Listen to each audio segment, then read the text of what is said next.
Hey guys, welcome back to another episode of Full Spectrum Survival in our micro movies or cinematic scenario series. Now, if you're new to the series, what we do is we take our tabletop exercises and bring them to a micro movie format. We hope that you guys enjoy them and that it gets you thinking about your preparations. We want to say thanks to all of our viewers. Please keep the comments coming, and thanks to our group members who helped us take it from a tabletop exercise into the micro movie format. So thank you guys, and please enjoy.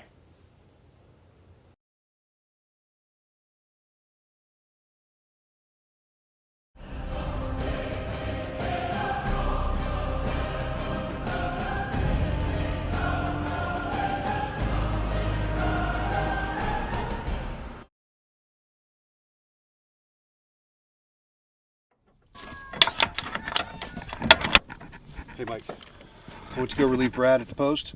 The LPOP, thing's out of place, man. I think something's just not right. How long ago? It's been about a half hour. Lunchbox! Lunchbox! Come over here and finish putting this hose on. Let's go see if we can find some tracks.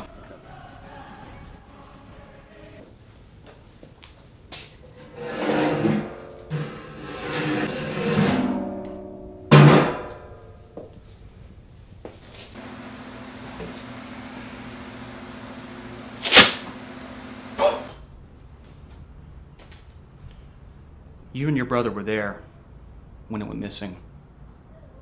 You're going to tell me where my Halliburton case is. You know I'll never tell you where it's at. We'll see about that.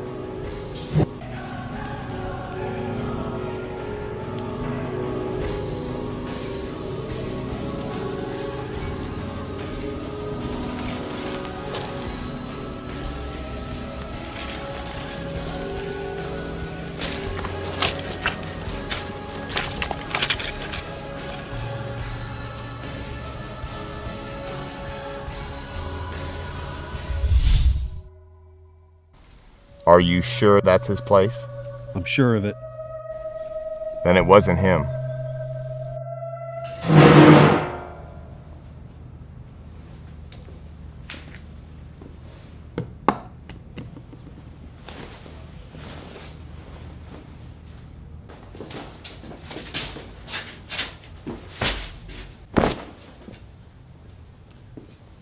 Now is when you're going to tell me where it's at!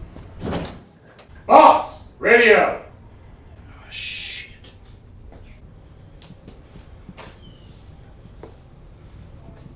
I'll be back for you in a minute. Trading Network Bravo. This is Alpha Lima Charlie 9. Prepare to copy, over. We gotta get out of here. I've got a nail in my boot if you can reach it. On the left side, on the outside, in the secret pocket. And get out of these cuffs. Okay. Yeah. Alright. Okay, I got it. Hurry up, he's coming. Trading Network Bravo. This is Alpha Lima Charlie 9. Prepare to copy, over. Alpha Lima Charlie Niner, please cease all communications as your network privileges have been suspended until you meet with the council. Over. Your brother just signed your death warrant.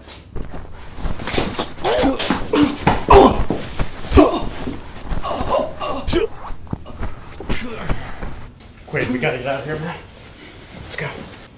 Hey guys, welcome back to another episode of Full Spectrum Survival and our after-action review of The Unlikely Alliance, which was our third episode in the Grid Down Micro Movie Scenario series.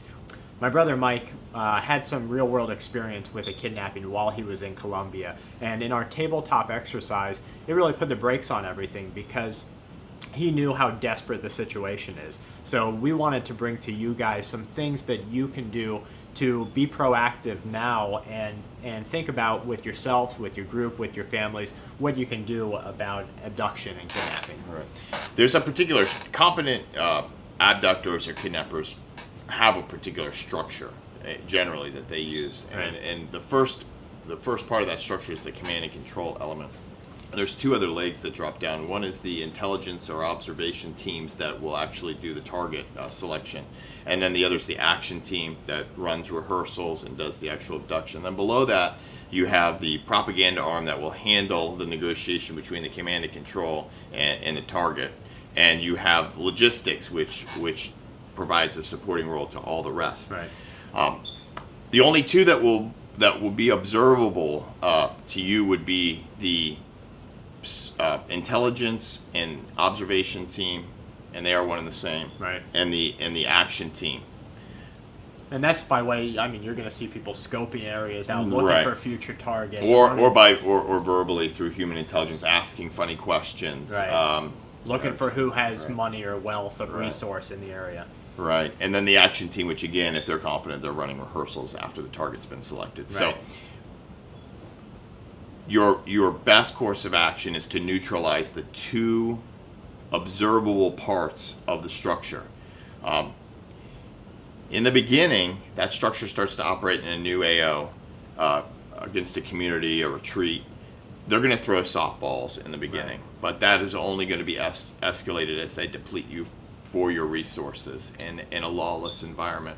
And a softball is where they are going to abduct somebody, and then they're going to give a ransom amount. That'll be paid. They'll release. And it'll be the a person. reasonable amount, Yeah. generally speaking, because they want to get a comfort level so they can come back and tag you again. Right. Yeah. And the fact is that it won't stop, and the amount of violence will increase. It'll escalate, right? Yeah, right. Yeah, a To lot. put it, yeah. to put it bluntly. Right, exactly.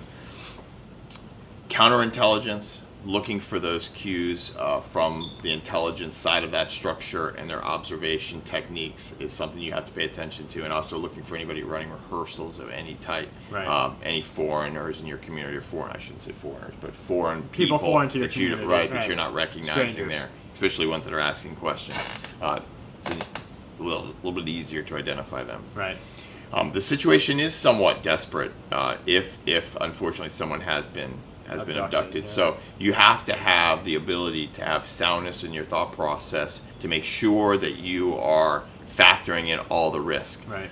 Without your own personal logistic structure, their dynamic rescue, it's going to be very, very difficult. Yeah, it's not like the movies. And It surely you, isn't. You can see just by the research that we did when we took a break from our tabletop exercise.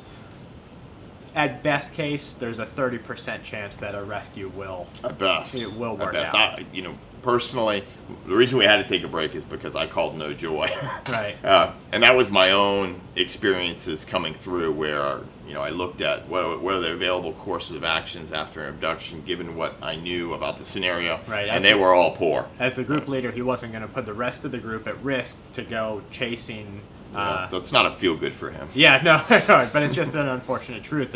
And here in the U.S., we have a great police force.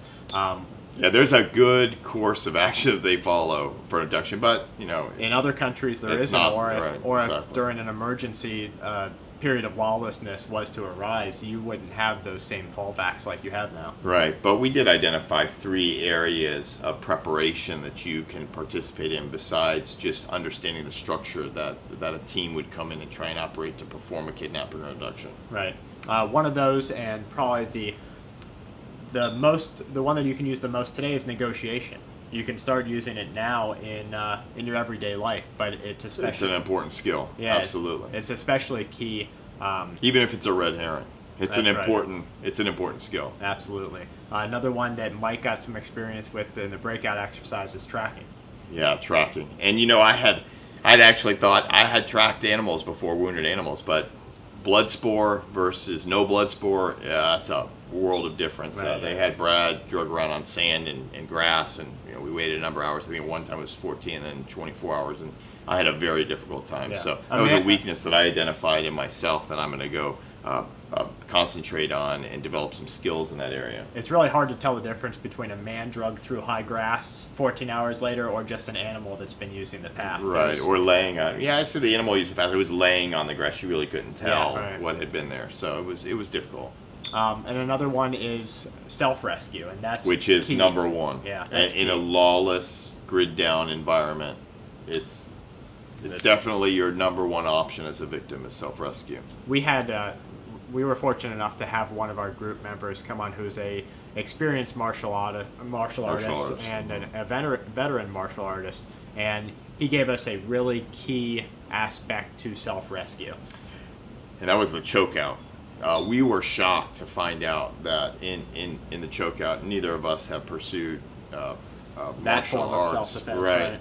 And someone that gave up their chin, it was choke out in a very short period of time. Once they had given up the windpipe, the jugular, and the carotid artery, and it was a great experience to see, you know, how fast that really was. Yeah, right. It was a shocker for me. So It was a hopeful don't give up your experience. chin. Yeah, exactly. Don't give up your chin. If you're on the other side, take advantage of every opportunity that you get.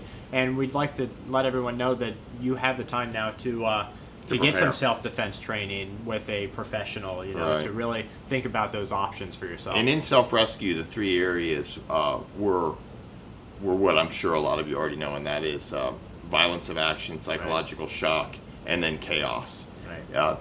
Which has its risk. Which has its risk. There was a limit to the amount of chaos that you could introduce to create opportunity, but it was definitely a tool that you should have in your toolbox for force-on-force or hand-to-hand combat, trying to affect your self-rescue. Right. Well, guys, we appreciate every single view, and it really gives us inspiration to continue bringing our tabletop exercises to the micro movie format. We do have a couple of great announcements coming up. That includes all of you. Yeah, absolutely. That will help the entire preparedness and bushcraft community, and really everybody out a little bit more. So keep a watch out for those. Please subscribe if you haven't already. And if you don't have a YouTube account, please bookmark the channel page. Yeah, please. Thank you so much. Thank you, guys.